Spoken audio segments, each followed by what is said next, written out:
ये तो बिल्कुल सच है कि कठिन समय इंसान को मजबूत बनाता है और मजबूत इंसान अच्छा समय लाता है। अच्छा समय इंसान को कमजोर बनाता है और कमजोर इंसान के लिए वो समय बहुत कठिन होता है। तो हमें हमेशा हार्ड वर्क करते रहना चाहिए। हमें उन परिस्थितियों के लिए तैयार होना चाहिए जो कि कठिन होंगी। उस भविष्य के लिए हमें प्रिपेयर होना होगा ताकि हम उन कठिन परिस्थितियों में मजबूती के साथ सामना कर पाए और हमारा एक अच्छा समय आ पाए। तो छोटी सी और इंटरेस्टिंग स्टोरी लाइन है जो आपके और आपके बच्चे के लिए बहुत इंपॉर्टेंट है। पूरी जरूर सुनिएगा, जानना है जरूरी। तो वेलकम टू रंग दे जिंदगी, शेयर हैप्पीनेस विद पूर्वी।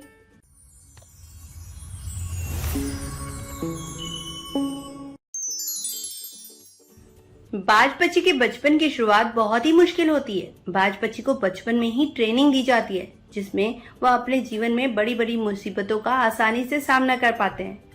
जब किसी भी बच्चे का जन्म होता है तो वह कम से कम 1 महीने तक अपने माता पिता पर निर्भर करता है। वह अपने खाने पीने से लेकर चलना उठना बैठना सब कुछ अपनी माता पिता की नजर में करता है। लेकिन बाज बच्ची में ऐसा नहीं है। जब एक बाज मादा अपने बच्चे को जन्म देती है तो उस समय से ही उसके बच्चे की ट्रेनिंग शुरू हो जाती है। उसे अपने जीवन में कैसे संघर्ष करना है, ये सारी चीजें। पैदा होने के कुछ ही दिन बाद बाज के बच्चे का प्रशिक्षण शुरू हो जाता है। उसके प्रशिक्षण के पहले पड़ाव में मादा बाज अपने बच्चे को चलना सिखाती है। जब बच्चा भूखा होता है तो उसकी माँ खाना लाती है, जैसा कि सभी बच्चे करते हैं। लेकिन बाज सीधे अपने बच्चे के मुंह में खाना नहीं देता। मादा बाज खाना लाकर अपने घोंसले से कुछ दूर जाकर बैठ जाती है। तब तक उसे खाना नहीं देती जब तक वह खुद चलकर उसके पास नहीं आ जाता। जब बाज के बच्चे को तेज भूख लगती है तो वह अपने खाने के लिए अपनी माँ के पास जाता है। धीरे धीरे संघर्ष करके गिरते पड़ते उठते वह अपने माँ के पास पहुंच जाता है। लेकिन इस दौरान उसकी माँ उसे गिरता पड़ता देखती है लेकिन उसे मदद नहीं करती।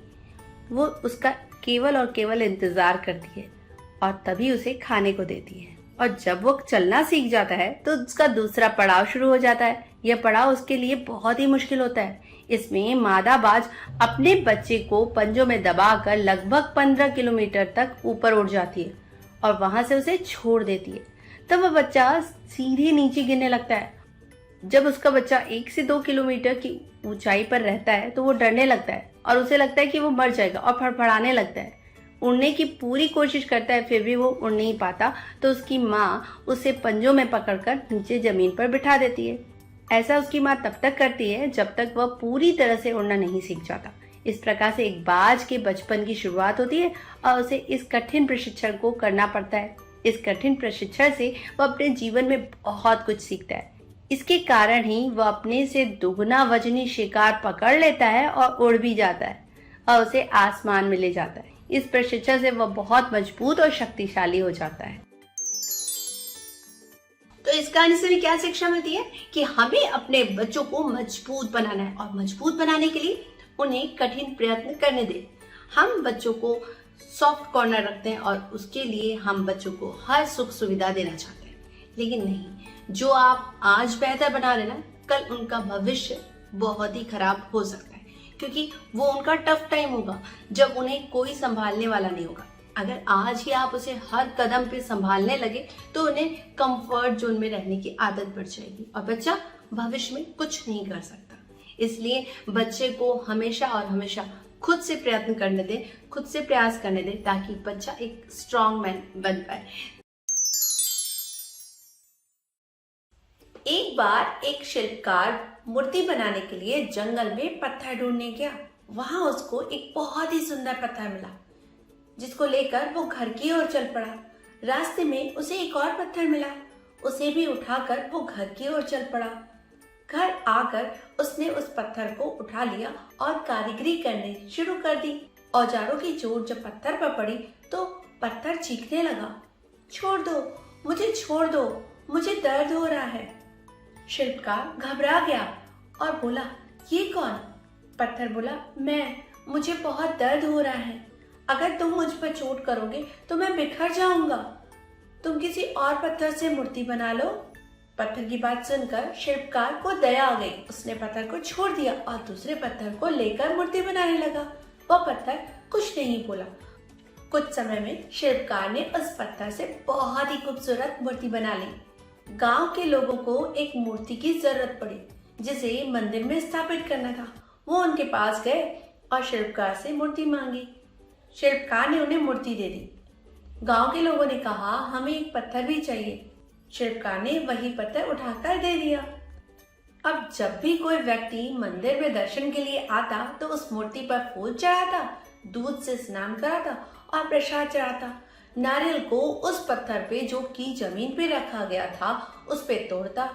उसको दर्द होता और वह चिल्लाता, लेकिन कोई उसकी सुनने वाला नहीं था। उस पत्थर ने मूर्ति बने पत्थर से बात करी और कहा कि तुम तो बड़े मजे से रह रहे हो, तुम्हारी पूजा करते हैं लोग, तुमको दूध से स्नान कराते हैं, लड्डू चढ़ाते हैं, सब कुछ, लेकिन मेरी तो किस्मत ही खराब है, मुझ पर लोग नारियल फोड़कर चले जाते हैं। इस पर मूर्ति बने पत्थर ने कहा कि जब शिल्पकार तुम पर कारीगरी कर रहा था, यदि तुम उस समय चुप रहते और चीखते नहीं तो तुम आज मेरी जगह होते, लेकिन तुमने आराम वाला रास्ता चुना, इसलिए तुम्हें अब दुख मिल रहा है। उस पत्थर को मूर्ति बने पत्थर की बात समझ आ गई।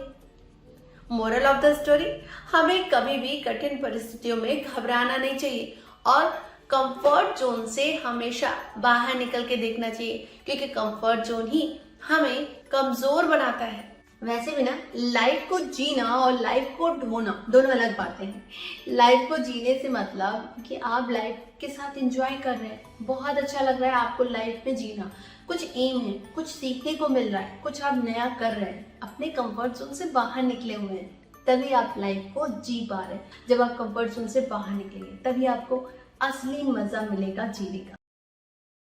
इसलिए बच्चे को हमेशा और हमेशा खुद से प्रयत्न करने दें, खुद से प्रयास करने दें, ताकि बच्चा एक स्ट्रॉन्ग मैन बन पाए। तो इस तरह से हम आपको बताना चाहेंगे कि एक छोटा सा एग्जाम्पल लीजिए कि साइकिल हम कैसे चलाते हैं। साइकिल, लाइफ की साइकिल भी उसी तरह होती है। लाइफ की साइकिल चलती रही, यानी हम परिश्रम करते रहे तो हमारी साइकिल चलती रहेगी और हम अपनी मंजिल तक पहुंच जाएंगे। लेकिन अगर जहां हमने साइकिल चलाना छोड़ दिया, अपना हार्ड वर्क करना बंद कर दिया, वहां हम डिसबैलेंस हो जाएंगे और हम गिर जाएंगे। तो हमें उसी साइकिल की तरह अपना बैलेंस बना के चलना है और अपना कठिन प्रयास करते चलना है, ताकि हम अपनी मंजिल पर पहुंच सकें, हम सक्सेस हो सकें। अपने बच्चों को यही लेसन दें। तो मैं पूर्वी अब आपसे मिलूंगी नेक्स्ट वीडियो में। ज्यादा लाइक, शेयर, सब्सक्राइब करना ना भूलें और कमेंट सेक्शन में जरूर बताएं मेरी वीडियोस के बारे में और जो आप जानना चाहें। तब तक के लिए टाटा, बाय बाय।